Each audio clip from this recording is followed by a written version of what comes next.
बिस्मिल्लाहिर्रहमानिर्रहीम। अस्सलाम वालेकुम व्यूअर्स, आप देख रहे हैं डाइनिंग। और आज की रेसिपी में मछली की बू दूर करने के दो मुख्तलिफ तरीके बताए जाएंगे। रेसिपी पसंद आए तो चैनल को सब्सक्राइब कर दें।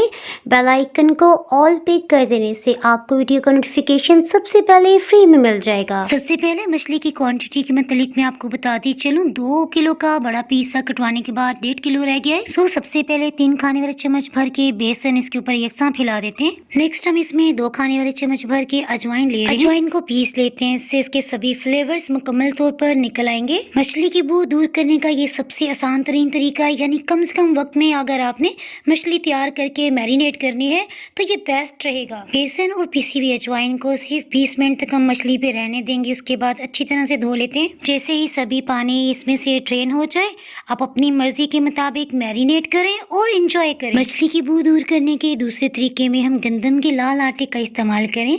ये वही आटा है जिससे हम डेली रोटी बनाते हैं। गंदम का आटा इसमें 2 से 3 टेबल स्पून हम इस्तेमाल करें। अच्छी तरह से कवर कर देते हैं। मछली के पीसेस को अच्छी तरह से उल्टाते पलटाते हुए इसे आधे घंटे के लिए रहने देंगे। आधे घंटे के बाद इसे अच्छी तरह से धो लिया। देखें इसमें से बू के साथ साथ हर तरह का ब्लड भी खत्म हो गया। अब चाहें तो इससे फिश पुलाव बनाएं, इंशाल्लाह आपके खाने का जायका दोबाला हो जाएगा। Tawa fish, fry fish, steam fish, इसके साथ साथ बेक फिश की रेसिपीज का लिंक आपको डिस्क्रिप्शन बॉक्स से मिल जाएगा। मज़ीद मजेदार रेसिपीज देखने के लिए डाइनिंग कार को आप यूट्यूब, इंस्टाग्राम और फेसबुक पे फॉलो कर सकते हैं। तो हमें याद रखें, फिर मिलेंगे मजेदार से रेसिपी के साथ। अल्लाह हाफिज।